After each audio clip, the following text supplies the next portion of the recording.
Bismillahirrahmanirrahim. Alhamdulillahirabbil alamin. Wassalatu wassalamu ala asyrafil anbiya'i wal mursalin sayyidina Muhammad wa ala alihi wa sahbihi ajma'in. Rabbi shrah li sadri wa yassir li amri wa hlul 'uqdatam min lisani yafqahu qawli. Rabbana arinal haqqa haqqan warzuqna ittiba'ah wa arinal batila batilan warzuqna ijtinabah.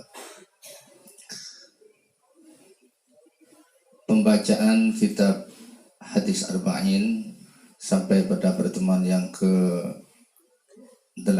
Sekarang mengenai keutamaan Bismillah.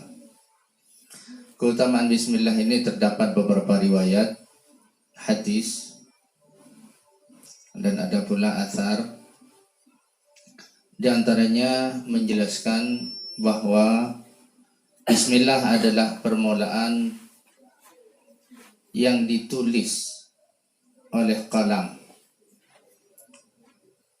dan menjadi permulaan setiap kitab yang diturunkan oleh Allah ke muka bumi ini, dan setiap malaikat sejak diturunkannya Bismillah ke bumi ini selalu membacanya, tak pernah lepas, tak pernah kosong walaupun hanya sekejap mata. Diriwayatkan bahwa ruwiya 'an Nabi sallallahu alaihi wasallam annahu qala awwalu ma kutibal qalamu bismillahirrahmanirrahim fa idza katabtum kitaban faktubuha awwalahu. Nabi Muhammad sallallahu alaihi wasallam bersabda bahwa pertama kali yang ditulis oleh kalam adalah bismillahirrahmanirrahim. Oleh karenanya, maka apabila kalian akan menulis suatu kitab, karya, buku atau apa saja, maka tulislah terlebih dahulu bismillahirrahmanirrahim. Wa hiya miftahu kulli kitabin unzil. Dan bismillahirrahmanirrahim itu adalah menjadi permulaan setiap kitab yang diturunkan oleh Allah ke muka bumi ini. Walamma nazala biha Jibril a'adaha thalathan. Dan setiap kali malaikat Jibril turun kepada Nabi Muhammad membawa ayat-ayat dari Allah, maka membacanya 3 kali. Bismillahirrahmanirrahim, Bismillahirrahmanirrahim, Bismillahirrahmanirrahim. Wa qala hiya laka wa li ummatik famarhum an la yad'uha fi syai'in min uburihim. Dan malaikat Jibril berkata kepada Nabi Muhammad, Bismillahirrahmanirrahim itu untuk engkau Muhammad dan untuk umatmu. Oleh karenanya perintahlah umatmu itu agar tidak meninggalkan Bismillahirrahmanirrahim itu dalam segala urusannya. Fa inni lam ad'aha tarfata 'ainin منذ nazalat 'ala abika Adam wa kadzalikal malaikah. Saya sendiri sekejap mata pun tak pernah meninggalkan Bismillahirrahmanirrahim sejak Bismillah itu diturunkan kepada bapakmu Nabi Adam. Jadi sangatlah penting dalam semua urusan kita membaca dan menulis Bismillahirrahmanirrahim terlebih dahulu. Kemudian yang kedua mengenai fadilahnya Bismillah. Ruwiyah annaha lamma nazalat harabal ghaim ila al-masyriq. Diriwayatkan pula bahwa Bismillah itu ketika diturunkan maka angin berbalik arah, lari dari barat ke arah timur. Wa sakanatir riyah, dan angin menjadi diam. Artinya cuaca tenang. Wahajal bahar, bergelombanglah laut. Wa asghat al-bahim bi'adaniha. Kemudian hewan-hewan mendengarkan dengan khusyuknya melalui telinga-telinganya. Wurjimati syayatin, setan-setan dilempar, dirajam oleh para malaikat karena enggak mengganggu. Wahlaballahu ma'izatihi wa jalalihi alla yusamma ismuhu ala maridin illa syifa'an. Dan Allah bersumpah dengan kemuliaan dan keagungannya, kalau bismillah ini dibacakan kepada orang yang sakit maka akan sembuh. Wala yusamma ismuhu ala syai'in illa baraka fihi. Dan apa saja yang dibaca, apa saja kalau dibacakan Bismillahirrahmanirrahim maka akan mendapat berkah. Kemudian fadilahnya bismillah berikutnya adalah bahwa bismillah itu mengecilkan dan menghinakan setan. Waruyah anna rajulan qala bi hadratihi sallallahu alaihi wasallam ta'is asy-syaitan. Diriwayatkan bahwa ada seorang laki-laki di dekat Rasulullah mengatakan ta'is asy-syaitan, celaka atau binasa setan itu. Faqala lahu alaihi salatu wassalam, la taqul dzalik fa innahu yata'azzamu 'indahu ay 'inda hadzal qaum. Maka ditegur oleh Nabi, kamu jangan baca seperti itu, jangan mengucapkan ta'is asy-syaitan, sebab kalau dibaca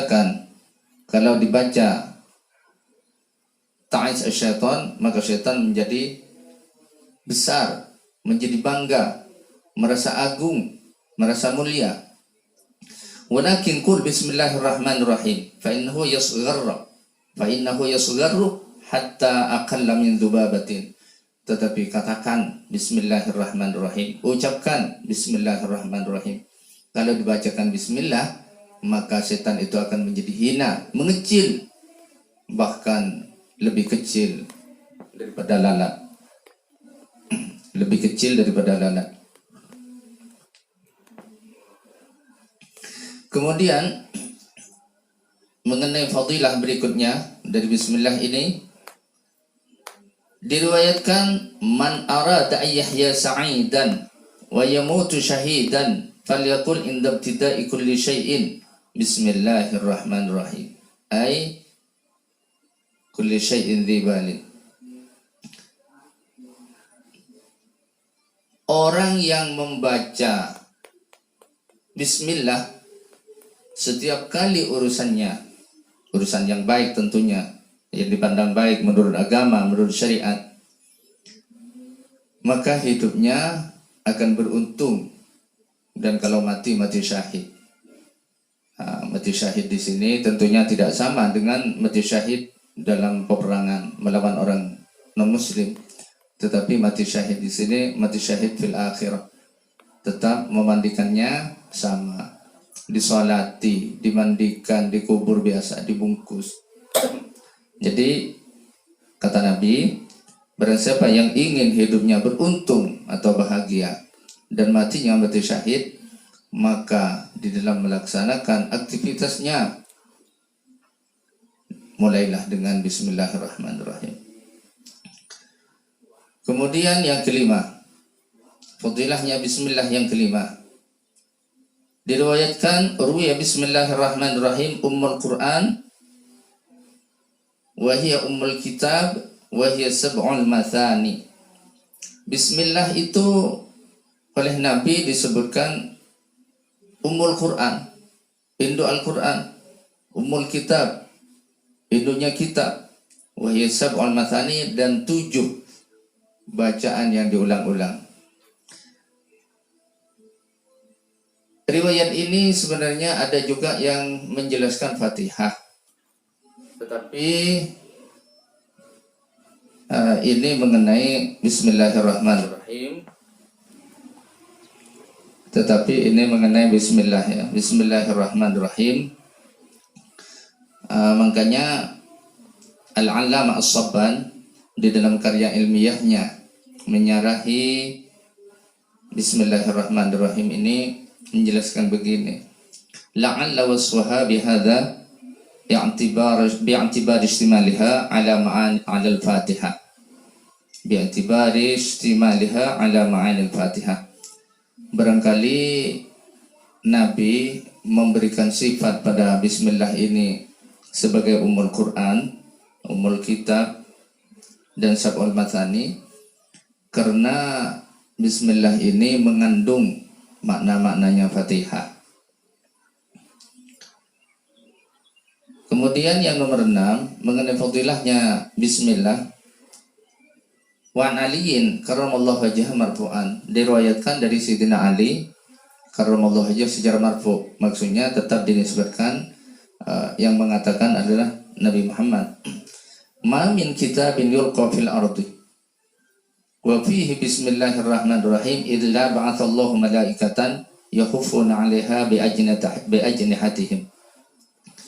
Kalau ada tulisan atau kertas, ada buku yang di dalamnya ada tulisan bismillahirrahmanirrahim yang jatuh ke bumi, dibiarkan oleh orang, maka ada beberapa malaikat yang turun dan mengepakkan sayapnya. Malaikat yang turun dan mengepakkan sayapnya untuk mengamankan bismillah itu, supaya tidak tercemar, tidak direndahkan. Kemudian hatta yab'atsallahu waliyan min awliyahi yarfa'uhu, sehingga Allah mengutus seorang wali kekasihnya Allah yang mengangkatnya, yang memungutnya. Faman rafa'a kitaban minal ardi fihi al-basmalah rafa'allahu ismahu fi a'la 'aliyyin wa ghafara lahu wa liwalidayhi bi barakatiha. Barang siapa yang memungut buku atau tulisan yang ada bismillahnya itu, maka nama orang itu tetap diangkat oleh Allah Subhanahu wa taala pada posisi yang tertinggi dan diampuni dosanya, begitu juga dosa kedua orang tuanya, bi barakatiha, barakah bismillah ini. Oleh karenanya kita hati-hati, jangan sampai anak-anak kita dibiarkan untuk memegang buku tulisan dan dibuang, diremehkan, tidak dimuliakan.